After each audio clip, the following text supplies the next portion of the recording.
Assalamualaikum warahmatullahi wabarakatuh. Perkenalkan, nama saya Agastian Ferdiansa.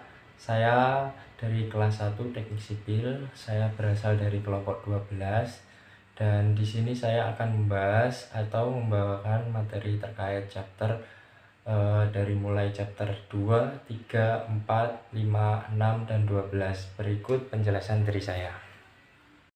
Baik, di sini saya akan membahas terkait chapter 2.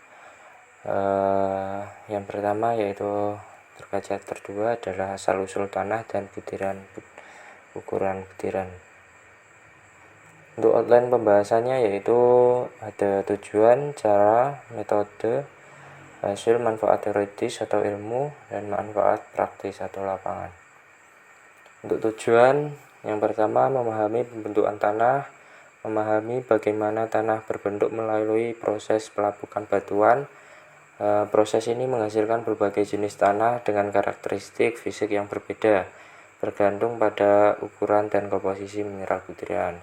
Untuk yang kedua, tujuan berikutnya adalah untuk mengklasifikasikan tanah berdasarkan ukuran partikel-partikelnya, seperti kerikil, pasir, lanau, dan lempung.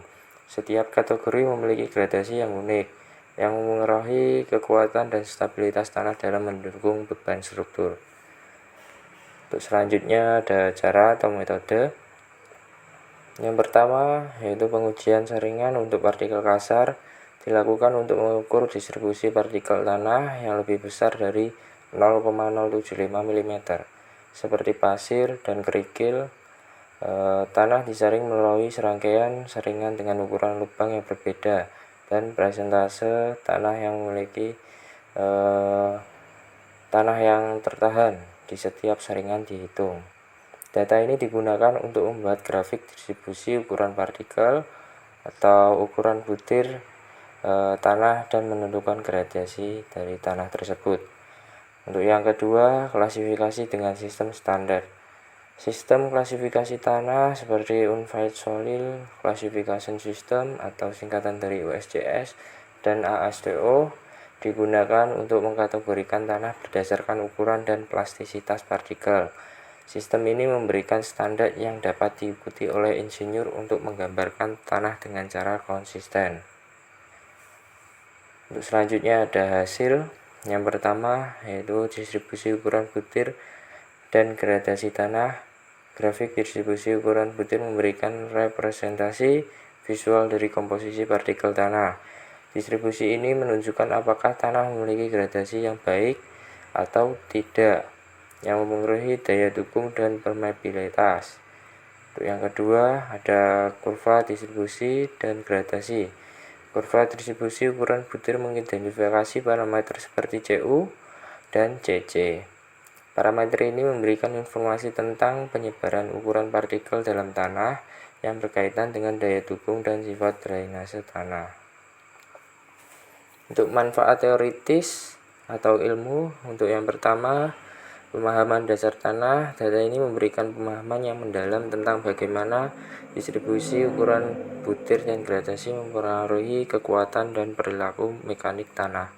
Pengetahuan ini mendukung teori dasar mekanika tanah dan menjadi dasar untuk pengembangan lebih lanjut dalam studi geoteknik. Untuk yang kedua, hubungan ukuran partikel dengan gaya dukung. Penelitian ini menunjukkan hubungan antara distribusi ukuran partikel dan kemampuan tanah untuk mendukung beban, dan gradasi tanah mempengaruhi kohesi dan sudut geser dalam tanah, yang pada gilirannya mempengaruhi stabilitas lereng dan fondasi. Untuk yang selanjutnya ada manfaat praktis atau lapangan. Untuk yang pertama, panduan desain fondasi. Pengetahuan tentang karakteristik tanah memungkinkan insinyur memilih jenis fondasi yang tepat, seperti fondasi dangkal untuk tanah dengan daya tinggi atau fondasi tial pada tanah lunak. Hal ini penting untuk menghindari penurunan dan keruntuhan struktur akibat fondasi yang tidak sesuai. Untuk yang kedua ada aplikasi infrastruktur transportasi. Data gradasi dan kekuatan tanah digunakan dalam perencanaan jalan raya, landasan pacu, dan infrastruktur lainnya. Informasi ini memastikan bahwa tanah dasar dapat mendukung beban lalu lintas dengan stabilitas yang memadai, mengurangi risiko penurunan dan kerusakan jalan. Selanjutnya ada hubungan berat volume tanah. Untuk outline pembahasannya ada tujuan, cara, metode, hasil, dan manfaat teoritis atau ilmu, dan manfaat praktis atau lapangan. Untuk tujuan, yaitu tujuan utama dari materi ini adalah untuk memahami hubungan antara berat dan volume dalam mekanika tanah. Hal ini penting dalam geoteknik untuk memahami bagaimana tanah berperilaku di bawah beban serta aplikasinya dalam konstruksi. Dengan memahami hubungan ini, kita dapat menghitung dan memprediksi sifat tanah seperti kepadatan, kelembapan, dan stabilitas tanah. Salah satu tujuan penting lainnya adalah untuk menganalisis parameter utama seperti void rasio antara volume rongga dan volume padatan tanah, dan porosity dan moisture content atau kadar air tanah yang dapat mempengaruhi kondisi tanah baik dalam keadaan kering, lembab maupun jenuh. Selanjutnya ada cara atau metode. Untuk penelitian ini menggunakan pendekatan sistem 3 fase, yaitu tanah terdiri dari padatan, air, dan udara. Setiap fase memiliki peran yang penting dalam menentukan sifat tanah, seperti parameter utama yang dibahas dalam kondisi hubungan berat volume ini antara lain void ratio atau singkatannya E, yaitu rasio volume rongga terhadap volume partikel pada tanah. Dan selanjutnya ada porosity, yaitu singkatannya N, yaitu rasio volume rongga terhadap volume total tanah. Dan ada degree of saturation atau singkatannya S, yaitu persentase volume rongga yang terisi air. Ya, ada juga moisture content atau singkatannya W, yaitu rasio berat air terhadap berat partikel padat tanah. Dan juga ada unit weight atau singkatannya Y, berat tanah persatuan volume. Dengan menggunakan parameter-parameter ini, kita dapat menganalisis dan menghitung berat satuan tanah dalam berbagai kondisi, yaitu kering, lembab, dan jenuh, menggunakan rumus matematik yang tepat. Salah satu rumus dasar yang digunakan adalah perhitungan unit weight berdasarkan void ratio dan kadar air. Selanjutnya ada hasil, yakni ada unit weight kering, dan unit weight jenuh. Berdasarkan penjelasannya, yaitu unit weight lembab, yaitu berat total tanah persatuan volume tanah yang mencakup berat padatan dan air yang ada dalam rongga tanah. Dan yang selanjutnya ada unit weight kering, yaitu berat tanah kering persatuan volume yang dihitung dengan menggunakan rumus YT sama dengan YGS kali YW per 1 tambah E, di mana GS adalah specific gravity dan YW adalah berat satuan air. Dan selanjutnya ada unit weight jenuh, atau singkatannya YSAT, berat tanah ketika rongga tanah sepenuhnya terisi air, dihitung dengan rumus YSAT dalam kurung GS plus E dikali YW per 1 tambah E. Selain itu, konsep kepadatan relatif juga digunakan untuk mengukur kepadatan tanah berbutir kasar seperti pasir dengan rumus dr E max min E per E max E min dan dikali 100%, di mana E max dan E min adalah void ratio maksimum dan minimum tanah, dan dr menunjukkan seberapa padat tanah dibandingkan dengan kondisi paling padat dan paling longgar. Untuk manfaat teoritis atau ilmu, manfaat teoritis dari pemahaman hubungan berat volume tanah ini sangat besar dalam pengembangan ilmu geoteknik. Pemahaman tentang bagaimana parameter-parameter seperti void ratio, porosity, dan moisture content mempengaruhi tanah dalam berbagai kondisi memberikan wawasan baru dalam analisis tanah. Pengetahuan ini memungkinkan kita untuk menjelaskan sifat tanah secara lebih akurat dalam kondisi kering, lembab, atau jenuh. korelasi empiris antara ukuran butiran median dan void ratio Emax Emin yang ditemukan oleh penelitian sebelumnya juga memberikan kontribusi signifikan terhadap pemahaman kepadatan tanah berbutir kasar.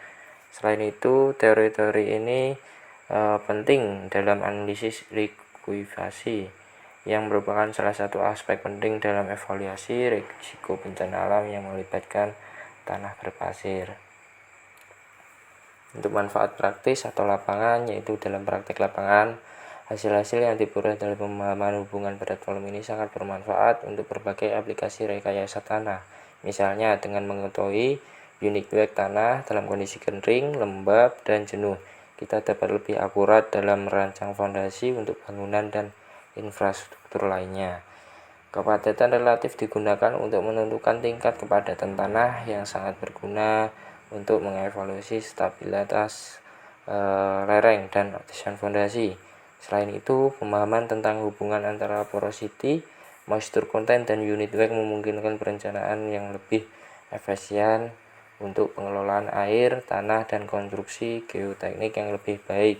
Analisis yang didasarkan pada hubungan-hubungan ini dapat membantu mengidentifikasi potensi masalah stabilitas tanah yang sangat penting untuk mencegah kerusakan struktural dalam proyek konstruksi. Selanjutnya ada plastisitas dan struktur tanah, ini chapter 4. Untuk tujuan, yaitu penelitian ini bertujuan untuk memahami sifat plastisitas tanah berdasarkan kadar air, terutama pada tanah yang mengandung lempung. Tujuan lain meliputi identifikasi transisi konsistensi tanah dari solid ke plastis hingga cair menggunakan batas waterback, batas cair, batas plastik, dan batas penyusutan. Selain itu, penelitian ini bertujuan untuk mengklasifikasikan tanah dengan menggunakan indeks plastisitas, indeks likuiditas, serta bagian plastis.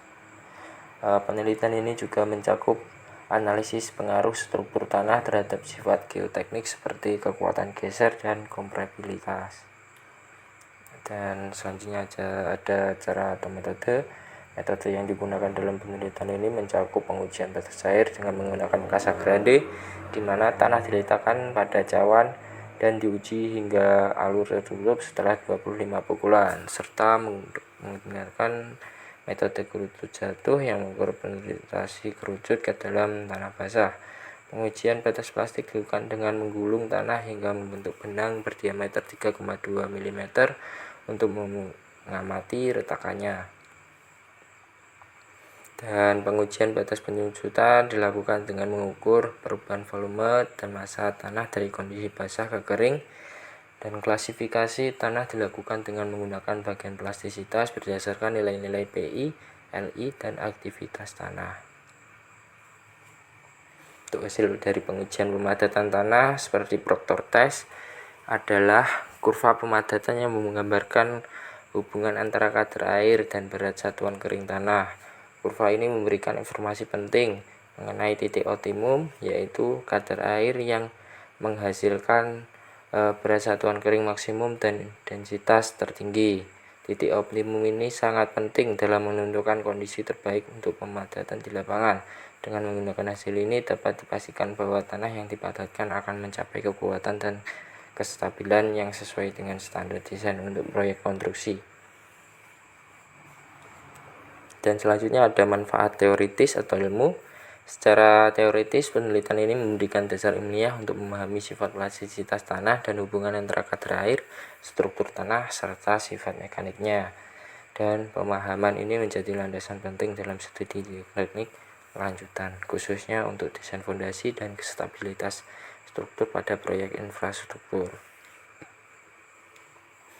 Dan manfaat praktis atau lapangan secara praktis, penelitian ini bermanfaat dalam bidang rekayasa sivil, seperti membantu perencanaan fondasi berdasarkan karakteristik tanah lokal. Selain itu, penelitian ini mendukung mitigasi risiko kegagalan bangunan akibat penyusutan atau pemuaian tanah. Klasifikasi tanah yang lebih tepat juga mempermudah pelaksanaan proyek infrastruktur dalam bidang pertanian. Hasil penelitian ini membantu menentukan kesesuaian tanah untuk kualitas agraris berdasarkan kemampuan tanah menahan air dan stabilitasnya. Selanjutnya ada klasifikasi tanah, yaitu chapter 5. Untuk tujuan dari klasifikasi tanah adalah untuk mengelompokkan jenis-jenis tanah berdasarkan sifat fisik dan perilaku tekniknya agar dapat mempermudah penanganan tanah dalam proyek teknik sipil. Klasifikasi ini bertujuan untuk memahami tekstur dan perilaku teknik tanah dengan mengukur distribusi ukuran partikel dan plastisitas tanah. Selanjutnya ada cara metode dalam melakukan klasifikasi tekstur. Tanah diukur berdasarkan distribusi ukuran partikel seperti pasir, lanau, dan lempung menggunakan diagram USDA. Jika terdapat partikel lebih dari 2 mm seperti kerikil, maka perlu dilakukan koreksi terhadap presentasi komponen pasir atau lanau dan lempung agar sesuai dengan klasifikasi. Untuk klasifikasi berdasarkan perilaku teknik, batas Atterberg digunakan untuk mengukur plastisitas tanah seperti batas cair dan indeks fluiditas. Selanjutnya ada hasil pengujian. Hasil pengujian berdasarkan klasifikasi tekstur tanah dapat mengidentifikasi komposisi tanah seperti clay loam berdasarkan presentasi pasir, lanau, dan lempung.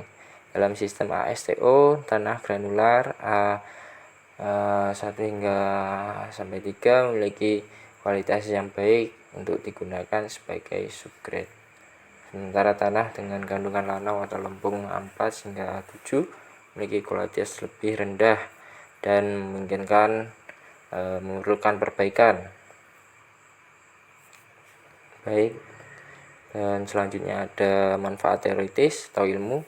Secara teoritis, klasifikasi tanah memberikan dasar ilmiah yang penting untuk memahami hubungan antara ukuran partikel tanah, plastisitas, dan perilaku teknik tanah. Pengetahuan ini sangat penting dalam studi geoteknik untuk memahami karakteristik tanah dan aplikasinya dalam perencanaan konstruksi. Klasifikasi tanah juga memperluas pemahaman tentang dua sistem klasifikasi utama, yaitu STO dan Unfield, yang digunakan untuk menggambarkan sifat teknik tanah dengan cara yang lebih sistematis dan standar. Hal ini juga membuka peluang untuk pengembangan metodologi baru dalam mengevaluasi tanah untuk desain teknik lebih lanjut. Dan selanjutnya ada manfaat praktis untuk lapangan. Dan ini untuk klasifikasi tanah dalam bidang rekayasa sipil sangat besar. Proses ini mendukung perencanaan fondasi, jalan raya, dan struktur penahan tanah dengan efektif karena dapat memilih tanah yang sesuai dengan kebutuhan setiap proyek. Klasifikasi tanah yang tepat membantu dalam pemilihan material subgrade untuk proyek jalan, memastikan stabilitas dan ketahanan struktur. Selain itu, klasifikasi ini juga mengurangi risiko kegagalan struktur akibat penggunaan tanah yang tidak sesuai. Selanjutnya ada pemadatan tanah atau soil compaction, yaitu chapter 6. Baik, untuk tujuannya untuk meningkatkan kekuatan tanah agar mampu menahan beban yang lebih besar.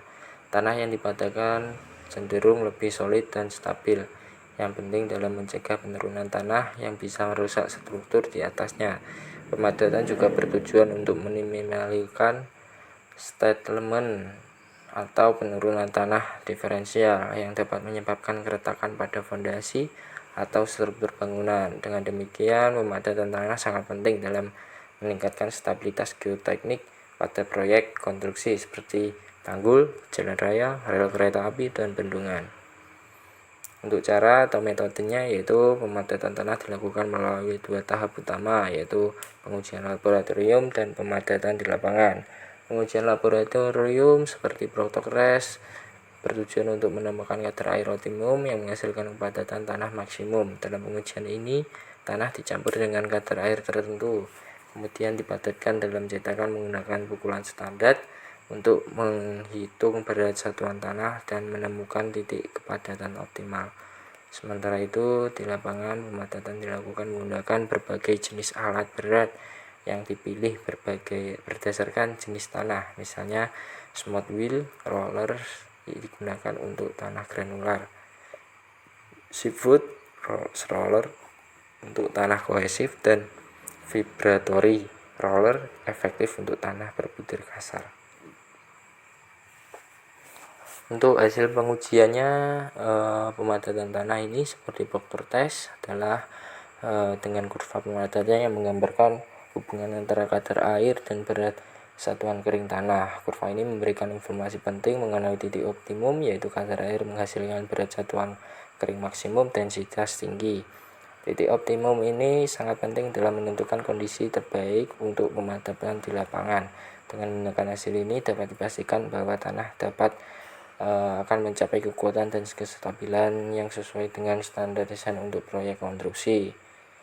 Dan untuk manfaat teoritis atau ilmunya, pemadatan ini membantu dalam memahami interaksi antara kadar air dan densitas tanah. Pemahaman ini penting dalam ilmu geoteknik karena memberikan dasar bagi perhitungan kekuatan tanah dan desain struktur. Melalui pengujian faktor tes, kita dapat mempelajari bagaimana jenis tanah dan kadar air mempengaruhi kemampuan tanah untuk dipadatkan. Selanjutnya ada manfaat praktis atau lapangan, yakni pemadatan tanah di lapangan berfungsi untuk memastikan kekuatan dan stabilitas tanah yang mendasari struktur yang akan dibangun. Pemadatan yang baik akan meningkatkan daya dukung tanah dan mencegah terjadinya penurunan yang dapat merusak struktur bangunan seperti rumah, jalan, atau jembatan. Selain itu, pemilihan alat pemadatan yang tepat seperti smooth wheel rollers untuk tanah granular atau sheet roller untuk tanah lempung memungkinkan pemadatan yang optimal sesuai dengan karakteristik tanah di lokasi proyek. Selanjutnya ada kuat geser tanah, yaitu chapter 12. Untuk outline pembahasannya, untuk tujuan, cara, atau metode, hasil, manfaat teoritis atau ilmu, manfaat praktis atau lapangan. Untuk tujuan dari uji kekuatan geser tanah adalah untuk mengukur parameter kekuatan geser tanah seperti kohesi atau singkatannya C dan sudut geser dalam yang menjadi indikator utama kekuatan tanah. Uji ini juga bertujuan untuk memahami perilaku tanah terhadap tegangan geser seperti dapat diketahui sejauh mana tanah mampu menahan beban tanpa mengalami kegagalan. Data hasil pengujian ini sangat penting untuk mendukung desain struktur geoteknik seperti stabilitas lereng, fondasi, dan dinding penahan tanah. Dan cara metode. Untuk metode yang digunakan dalam pengujian ini meliputi uji geser langsung dan uji triaksial. Uji geser langsung dilakukan dengan menempatkan sampel tanah dalam kotak geser di mana tegangan normal diberikan dari atas dan gaya geser diaplikasikan secara horizontal hingga tanah mengalami kegagalan. Uji ini sederhana dan cepat, tapi memiliki kelemahan dalam distribusi tegangan yang tidak seragam, sehingga kurang cocok untuk tanah kohesif. Sementara uji triaksial dilakukan dengan memasukkan sampel ke dalam membran karet di ruang uji bertekanan, di mana tekanan pengurungan diberikan dari tekanan deviatif ditambahkan perlahan. Metode ini lebih kompleks tapi memberikan data yang lebih lengkap, termasuk tekanan pori dan parameter kekuatan geser efektif. Uji triaksial ini juga dapat dilakukan dalam berbagai kondisi drainase, sehingga lebih fleksibilitas untuk berbagai jenis tanah. Untuk hasil dari uji kekuatan geser tanah ini mencakup nilai kohesi dan sudut geser dalam yang dapat digunakan untuk berbagai analisis geoteknik. Nilai ini memungkinkan insinyur untuk menghitung stabilitas lereng dan melakukan desain struktur seperti dinding penahan tanah atau fondasi. Dengan data ini, potensi kegagalan tanah dapat diprediksi lebih baik sehingga desain yang dihasilkan menjadi lebih aman dan efisien. Untuk manfaat teoritis atau ilmu, yaitu dengan secara teoritis, uji kekuatan geser tanah memberikan pemahaman mendalam tentang mekanika tanah, khususnya perilaku tanah di bawah tekanan geser. Itu manfaat praktisnya atau lapangan. Untuk dari pengujian ini sangat signifikan, terutama dalam meningkatkan keamanan konstruksi dengan memastikan stabilitas struktur tanah seperti lereng, fondasi, dan dinding penahan tanah. Data yang diperoleh memungkinkan desain yang lebih akurat dan efisien, sehingga risiko kegagalan struktur dapat diminimalkan. Dalam proyek lapangan, informasi ini membantu optimalisasi desain sekaligus mengurangi biaya dan waktu pengerjaan yang disebabkan oleh masalah kegagalan tanah. Baik, terima kasih dari saya. Mungkin saya ada salah kata ataupun yang disengaja maupun tidak disengaja, saya mohon maaf sebesar-besarnya. Sekian dari saya. Wabillahi taufik wal hidayah. Wassalamualaikum warahmatullahi wabarakatuh. Terima kasih.